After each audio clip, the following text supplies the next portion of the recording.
Hello everyone, hello God lovers, Ades Adena here. Welcome to yet another series of Truth in Every Word. Alright, let's get down to it.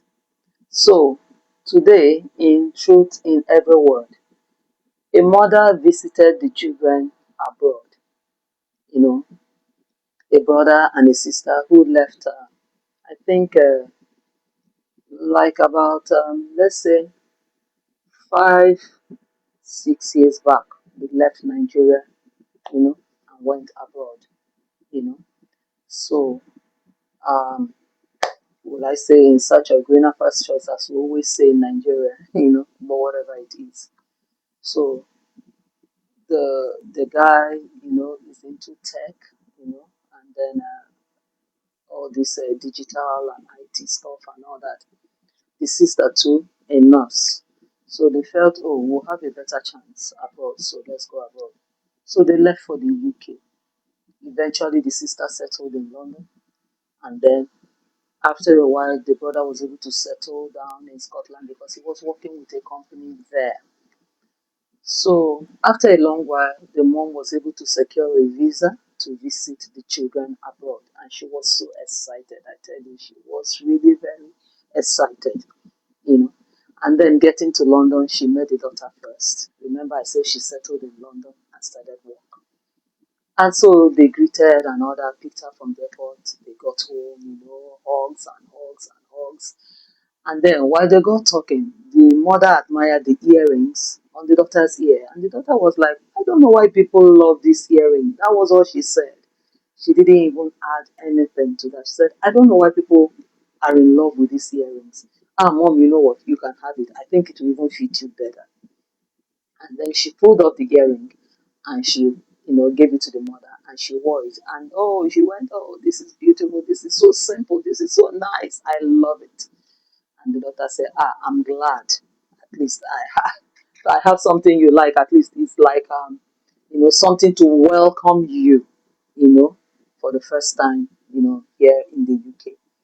So she cooked and all that. They ate, went to bed and all that. And because of her busy schedule, the mother was to leave the next day to continue her journey to Scotland to visit the son and the wife. And then she got there, at the airport, and the son came to pick her first because the daughter in law, went to work and was to close later in the day. So when the son got there, saw the mother, picked her, they were so excited, very happy, and all that, and then they got home, you know. And mind you, this is just, how do I put it now? Like they were still trying to settle. Yes, that's the word. They are still trying to settle, because the son got there first, then later came back to Nigeria, married the wife, and took her abroad also with him.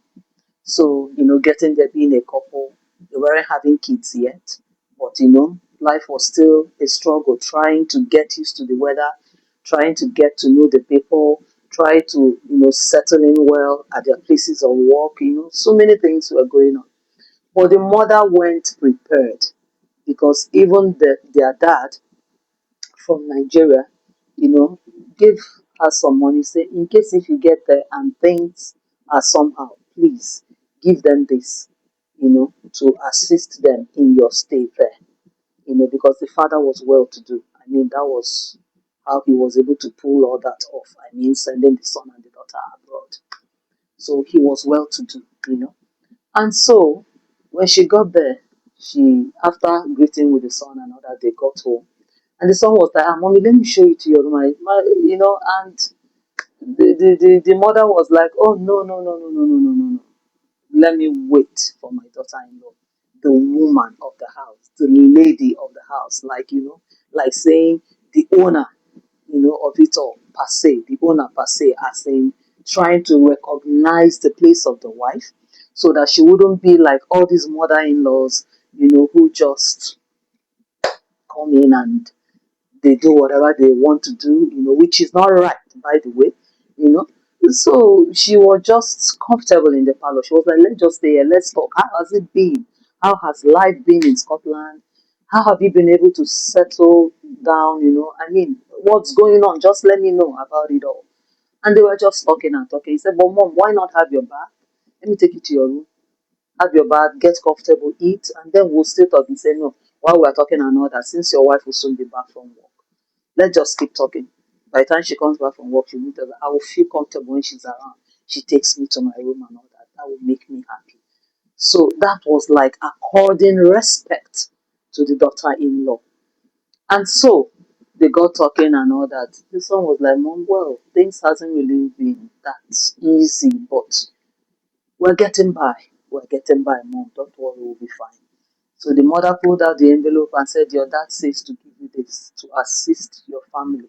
And even while, I'm here with you guys on holiday so that you wouldn't find so many things difficult or, you know, running around to get things just to make mom feel comfortable. So he was so happy and he appreciated.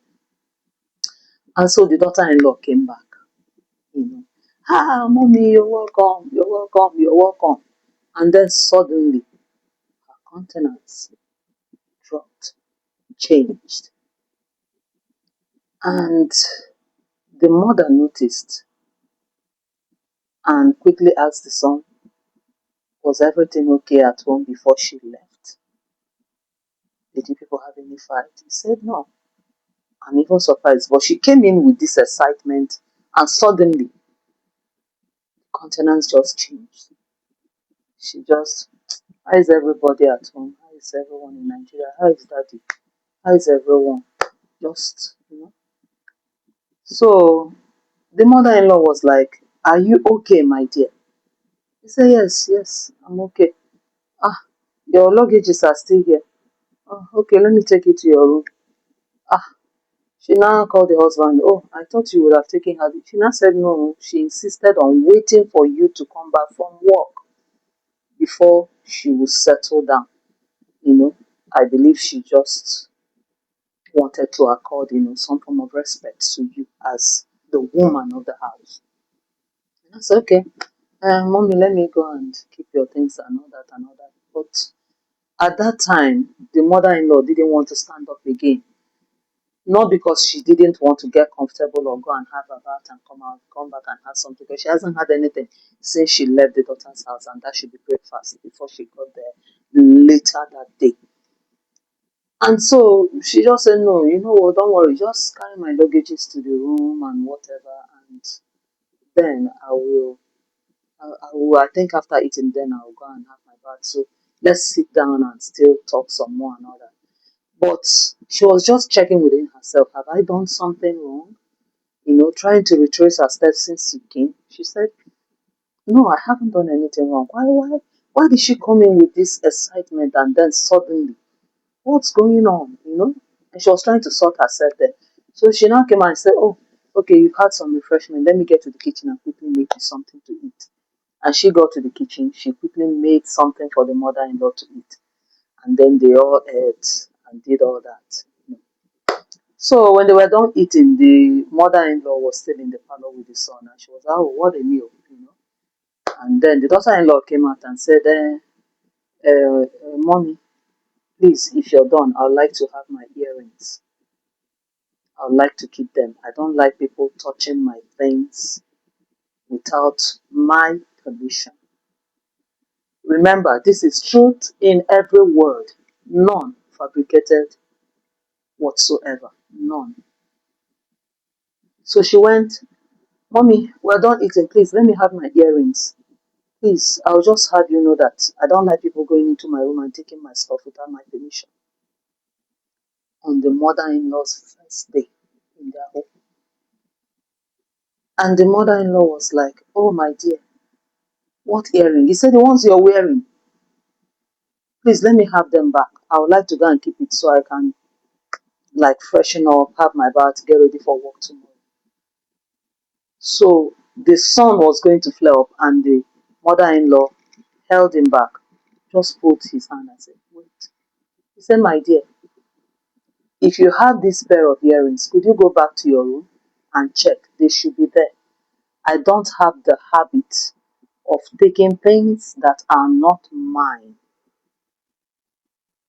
I don't have the habit of taking things that are not mine, except with the person's permission. So if you have these lovely pairs of earrings, please go back and check. It should be there. And she now went to the room and checked, and she saw hers there. And she went cold. She came back to the living room. Oh, mommy, I'm so sorry. She started fidgeting. She was sorry. I don't even know the word to use to describe, you know, what the mother said she she saw. That's what the mother-in-law, I mean, said she saw, or she saw her at that time. But she was really sober. And she now said, my dear, you knew me well before you got married to my son. And I thought I knew you well too. And if you really know me well, you will know that I wouldn't take anything that is not mine without the person's permission to use. These earrings were given to me in London by my daughter. I saw them on her and I admired it, and she pulled them off and she gave them to me. So later, when this mother, when her stay was over with the son and the daughter-in-law, she was to go back to UK, and then when she went back to the UK, because from the UK she was to come back, I mean, I said UK, sorry, she went back to London, because from London she was to connect back to, Nigeria. So when she went back, she was telling the daughter, this is what happened when I got to your brother's house. He said, mommy, that lady is so saucy. I wish I was there. I would have put her in her place. And the mother said, no need. She said she later apologized, but your brother was very angry. Your brother felt she was very rude to me. And the daughter said, indeed, she was very rude to you, mom. I said, mommy, can I tell you what? And the mother said, what? She said, I visited my brother and my sister-in-law.